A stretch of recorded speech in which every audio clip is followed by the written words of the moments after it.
DV. Narayanaswamy ಅಂತ ಮಹಾನಾಯಕ doctor B R. Ambedkar ರಾಜ್ಯಾಧ್ಯಕ್ಷರು.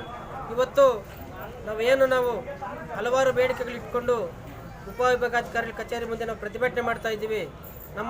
ನಮಗೆ ಸ್ವಾತಂತ್ರ್ಯ ಬಂದು 77-78 ವರ್ಷಗಳು ಕಳೆದರೂ ಸಹ ಇನ್ನೂ ನಾವು ಮೂಲಭೂತ ಸೌಕರ್ಯಗಳಲ್ಲಿ ವಂಚಿತರಾಗಿದ್ದೀವಿ. ಇವತ್ತು ಏನಾದರೂ ಅಧಿಕಾರಿಗಳಂತ ನಮಗೆ ಸರ್ವಿಸ್ ಮಾಡ್ತಕ್ಕಂಥ ಅಧಿಕಾರಿಗಳೇನೋ ಬಂದಿದ್ದರೆ ಒಂದು ಅರ್ಜಿ ಏನಾದರೂ ಕೊಟ್ಟರೆ ಸುಮಾರು ತಿಂಗಳ ಗಟ್ಟಲೆ ನಾವು ಆಫೀಸ್ಗಳೇ ಅಲ್ದಾಡಬೇಕು. ಅದೇ ರೀತಿ ಇವತ್ತೇನಾದರೂ ನಮ್ಗೆ ಸ್ಮಶಾನಕ್ಕೆ ಉಣೋದಕ್ಕೆ ಸ್ಮಶಾನಗಳಿಲ್ಲ. ಹಳ್ಳಿಗಳಲ್ಲಿ ಏನಾದರೂ ಕೇಳಿ ಬಂದರೆ ನಮ್ಮ ಮೇಲೆ ದಲಿತ ಮೇಲೆ ಕೇಳಿಸಲಾಗ್ತಂಥ ಕೆಲಸ ಇವತ್ತು ಮಾಡ್ತಾ ಇದ್ದೇವೆ. ಇಡೀ ತಾಲೂಕಾದ್ಯಂತ ಅಲ್ಲ, ಇಡೀ ಜಿಲ್ಲೆಯಾದಂಥ ಪಂಚಾಯತಿಗಳಲ್ಲಿ ನಕಲಿ ಅವಶಿಷ್ಟ ಸೃಷ್ಟಿ ಮಾಡಿ ದಲಿತರನ್ನ ಒಕ್ಕಲೆಬ್ಸುವಂಥ ಕೆಲಸ ಮಾಡ್ತಾ ಇದ್ದಾರೆ.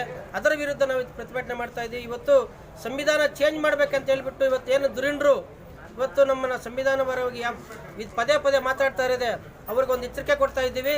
ನಿಮ್ಮ ಸಂವಿಧಾನ ಇವತ್ತು ನಮ್ಮ ಒಂದು SC STಗಳಿಗೆ ಮೀಸಲಾಗಿಲ್ಲ. ಇಡೀ ಏನಿವತ್ತು ಭಾರತ ದೇಶದಲ್ಲಿ ಕಟ್ಟಕಡೆಯ ಒಂದು ಮನುಷ್ಯನಿಗೂ ಸಂವಿಧಾನದಲ್ಲಿ ಬದುಕ್ತಕ್ಕಂಥ ಹಕ್ಕು ಇವತ್ತು ಇದೆ. ಅದರ ಒಂದು ಏನಾದರೂ ಮುಂದಿನ ದಿನಗಳಲ್ಲಿ ನೀವು ಕಡೆಗಣಿಸಿದಾದರೆ ನಿಮ್ಮ ವಿರುದ್ಧ BJP ಇರ್ಬೋದು, RSS ಇರ್ಬೋದು, ಯಾವುದೇ ಇರ್ಬೋದು, ಮುಂದಿನ ದಿನಗಳಲ್ಲಿ ಉಗ್ರವಾದ ಹೋರಾಟ ನಿಮ್ಮ ವಿರುದ್ಧ ಹಮ್ಮಿಕೊಳ್ತೀವಿ ಅಂತೇಳಿ ಹೇಳೋದಕ್ಕೆ ಇಷ್ಟಪಡ್ತೀನಿ. ಬಂಧುಗಳೇ, ಇವತ್ತು ಇವತ್ತು ಸಾಂಕೇತಿಕವಾಗಿ ಒಂದು ಪ್ರತಿಭಟನೆ ನಂಬ್ಕೊಂಡಿದ್ದೀವಿ. ಈ ಒಂದು ಪ್ರತಿಭಟನೆಗೆ ಅಧಿಕಾರಿಗಳು ಸ್ಪಂದಿಸಿದ ಆದರೆ ಒಂದು ಉಪವಾಸ ಸತ್ಯಾಗ್ರಹ ಮಾಡಬೇಕಂತೇಳಿ ನಾವು ಇನ್ನೊಂದು ಹೇಳ್ತಾ ಇದ್ದೀವಿ. ಇವತ್ತು ದೊಡ್ಡಬರಳ್ಳಿ ಗ್ರಾಮ ಪಂಚಾಯತಿ ಇರ್ಬೋದು, ಆರುಬಂಡೆ ಪಂಚಾಯತಿ ಇರ್ಬೋದು, ಗೊಲ್ಲಳ್ಳಿ ಪಂಚಾಯತಿ ಇರ್ಬೋದು, ಆವಲಗುರ್ಕಿ ಪಂಚಾಯತಿ ಇರ್ಬೋದು, ಅನೇಕ ಒಂದು ಸುಳ್ಳು ಅವಶಿಷ್ಟಗಳನ್ನು ಕೊಟ್ಟು ಒಂದು ದರಖಾಸ್ತು ಕಮಿಟಿ ಇಲ್ದೇನೆ ಅವ್ರಿಗೇನು ಗಮನಕ್ಕೆ ತರದೇನೆ ನಿಂದು ನನಗೆ ನಂದು ನಿನಗೆ ಈ ಥರ ಅವಶಿಷ್ಟ ಕೊಟ್ಟು ಗಲಭೆ ಬರ್ತಾರೆ ಅಧಿಕಾರಿಗಳು. ಇವತ್ತೇನಾದರೂ ಈ ಒಂದು ತಾಲೂಕಿನಲ್ಲಿ ಚಿಕ್ಕಬಳ್ಳಾಪುರ ತಾಲೂಕಿನಲ್ಲಿ ಒಬ್ಬ ಮಂಜುನಾಥ್ ಅಂತ ಯುವ ಸಾಹೇಬ್ರು ಇದ್ದಾರೆ. ಸುಮಾರು ನಮ್ಮ ಕಾರ್ಯಕರ್ತರು ಹೋಗಿ ಅವ್ರ ಗಮನಕ್ಕೆ ತಂದಿದ್ದಾರೆ. ಆದರೂ ಸಹ ಗಮನ ಹರಿಸ್ತಾ ಇಲ್ಲ. ಮೊನ್ನೆ ನಾನು ಎಚ್ಚರಿಕೆಯನ್ನು ಕೊಟ್ಟಿದ್ವಿ ಅವ್ರಿಗೆ, ಇದೇ ಥರ ಏನಾದರೆ ನಿಮ್ಮ ಒಂದು ತಾಲೂಕ್ ಪಂಚಾಯತಿ ಮುಂದೆ ನಾವು ಒಲೆಗಳನ್ನಿಕ್ಕಿ ಅಡುಗೆ ಮಾಡಿಸ್ತಕ್ಕಂಥ ಕೆಲಸ ಮಾಡ್ತೀವಿ ಅಂತೇಳಿ ಎಚ್ಚರಿಕೆ ಕೊಟ್ಟಿದ್ದೀವಿ. ಅದೇನಾದ್ರು ಈಡೇರಿಸಿದ್ರೆ ನಾವು ಮುಂದಿನ ದಿನದಲ್ಲಿ ಆ ಕ್ರಮ ವಹಿಸ್ಕೊಳ್ಳೋಕ್ಕೆ ನಾವು ಮಹಾನಾಯಕ ಡಾಕ್ಟರ್ ಬಿ. ಅಂಬೇಡ್ಕರ್ ಸೇನೆ ಸಿದ್ಧತೆ ಇರ್ತದೆ ಅಂತೇಳಿ ಹೇಳ್ತಾ ನನ್ನ ಮಾತನ್ನು ಮುಗಿಸ್ತಾ ಇದ್ದೀನಿ. ಜೈ ಭೀಮ್ ಎಲ್ರಿಗೂ. ಬಿ.ಆರ್. ಅಂಬೇಡ್ಕರ್ಗೆ ಸರ್, ಏನು ಸಂವಿಧಾನ ಬದಲಾವಣೆ ಮಾಡ್ತೀವಿ ಅಂತ ಕೇಂದ್ರ ಸರ್ಕಾರದ ಏನು BJP ಮತ್ತು RSS ಸಂಬಂಧಪಟ್ಟವರು ಹೇಳಿದಾಗ ಇದು ಎಲ್ಲೋ ಒಂದು ಕಡೆ ಸಂಘಟನೆಗಳಾಗಿರ್ಬೋದು, ಜನರು ಎಚ್ಚರ ತಪ್ಪಿದ್ದಾರೆ ಅಂತ ನಿಮ್ಗೆ ಅನಿಸ್ತಾ ಇಲ್ವಾ? ಸರ್, ಎಚ್ಚರ ತಪ್ಪಿಲ್ಲ, ಎಲ್ಲ ಇದ್ದಾರೆ. ಆದರೆ ಸಮಯ ಕಾಯ್ತಾ ಇದ್ದಾರೆ. ಯಾಕಂದರೆ ಇವಾಗ ಮೊದಲೆಲ್ಲ ಹೇಳ್ತಾ ಇದ್ರು ನಾವು ಬಂದಿರೋದೇ ಸಂವಿಧಾನ ಬದಲಾವಣೆ ಮಾಡೋದಕ್ಕೆ, ನಾವು ಮಾಡೇ ಮಾಡ್ತೀವಿ ಅಂತ. ಆವತ್ತು ಅನೇಕ ಹೋರಾಟಗಳು ನಡೆದಿದ್ದಾವೆ.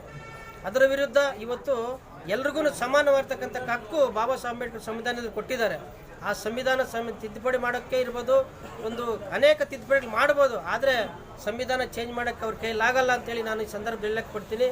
ಯಾಕಂದರೆ ಬಾಬಾ ಸಾಹೇಬ್ ಅಂಬೇಡ್ಕರ್ ಅವತ್ತು 2 ವರ್ಷ 11 ತಿಂಗಳು 7 ದಿವಸ ಸುಮ್ಮನೆ ಬರೆದಿಲ್ಲ. ಇವತ್ತು ಸಂವಿಧಾನ ಎಲ್ಲ ಜಾತಿಗೂ ಅನುಗುಣವಾಗಿ, ಎಲ್ಲ ಜನರಿಗೆ ಅನುಗುಣವಾಗಿ ಅಧಿಕಾರಿಗಳಿರ್ಬೋದು, ಕಾರ್ಯಾಂಗ, ನ್ಯಾಯಾಂಗ, ಶಾಸಕಾಂಗ ಅಂತೇಳಿ ಬರೆದಿರ್ತಕ್ಕಂಥ ಸಂವಿಧಾನ ಅವ್ರ ಕೈಲಾಗಲ್ಲ ಅಂತೇಳಿ ನಾನು ಈ ಮಾತಲ್ಲಿ ಹೇಳಕ್ಕೆ ಇಷ್ಟಪಡ್ತೀನಿ.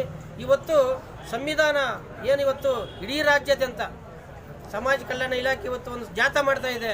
ಆ ಸಂವಿಧಾನದಲ್ಲಿ ಅರಿವು ಮಾಡ್ಕೊಬೇಕು. ಅವರು ಸಂವಿಧಾನ ಯಾವ್ರಿಗೆ ಬರ್ತಾ ಇದೆ, ಯಾವ ಥರ ನಡೀತಾ ಇದೆ ಅಂತೇಳಿ ಮನವರಿಕೆ ಮಾಡಬೇಕು. ಇವತ್ತು ಯಾವ ಕಾರಣಕ್ಕೂ ಆಗಲ್ಲ ಸಂವಿಧಾನದ ಬದಲಾವಣೆ ಮಾಡೋಕ್ಕೆ ಅಂತ ನಾನು ಹೇಳಕ್ಕೆ ಇಷ್ಟಪಡ್ತೀನಿ. ಅದೇ ಸಂವಿಧಾನ ಏನಾದರೂ ಅದು ಬದಲಾವಣೆ ಮತ್ತೆ ಬಂದರೆ 2ನೇ ಕೋರೆಗೂ ಯುದ್ಧ ನೀಡೋಕ್ಕೂ ನಾವು ಸಿದ್ಧವಾಗಿದ್ದೀವಿ. ಸರ್, ಇದು ಬಹುತೇಕ ಸಂವಿಧಾನ ಮತ್ತು ಅಂಬೇಡ್ಕರ್ ಅಂದ ತಕ್ಷಣ ದಲಿತರು ರಕ್ಷಣೆ ಮಾಡ್ಕೋಬೇಕು ಅಂತ ಒಂದು ಭಾವನೆ ಇದೆ. ಇದು ಯಾಕೆ ಅವ್ರಿಗೆ ಮಾತ್ರ, ದಲಿತರಿಗೆ ಮಾತ್ರ ಸಂವಿಧಾನ ಹಂಗಂತ ಸೃಷ್ಟಿ ಮಾಡಿದ ಸರ್? ಇಲ್ಲಿ ದಲಿತರಿಗೆ ಸಂವಿಧಾನ ಇಲ್ಲ. ಇಡೀ ಏನು ಇವಾಗ 100 ಜಾತಿಗಳಿದೆ ನಮ್ಮ ಭಾರತ ದೇಶದಲ್ಲಿ. ಈ ಒಂದು ನಮ್ಮ ಭಾರತ ದೇಶಕ್ಕೆ ಒಂದು ದುರದೃಷ್ಟಕರ. ಬೇರೆ ದೇಶಗಳಾದ್ರೆ ಒಂದು ಹೆಣ್ಣು ಗಂಡು ಆ ಥರ ಇದ್ದರೆ ಇವತ್ತು ನಮ್ಮ ಜಾತಿಗಳ ಮಧ್ಯೆ ಬೆಂಕಿ ಇರ್ತಾರೆ. 100 ಜಾತಿಗಳು, 1000 ಜಾತಿಗಳು. ಆ ಜಾತಿಗಳಿಗೆಲ್ಲನೂ ಬರ್ತಕ್ಕಂಥ ಸಂವಿಧಾನ ಇವತ್ತು ಒಬ್ಬರಿಗೆಲ್ಲ ಸಂವಿಧಾನ ಎಲ್ರಿಗೂ ಸೀಮಿತ ಆಗಿದೆ. ಅದು ಮೂರ್ಖರು ಮಾತಾಡ್ತಕ್ಕಂಥ ಮಾತು. ಸಂವಿಧಾನ ಬದಲಾವಣೆ ಮಾಡ್ತೀವಿ, ಸಂವಿಧಾನ ಚೇಂಜ್ ಮಾಡ್ತೀವಿ, ದಲಿತರನ್ನು ತುಳಿತೀವಿ ಅಂತ ಅದನ್ನು ಮೂರ್ಖರು ಮಾಡ್ತಕ್ಕಂಥ ಮಾತು. ಅದಕ್ಕೆ ನಾವು ಎಚ್ಚರಿಕೆ ಕೊಡ್ತಾ ಇದ್ದೀವಿ.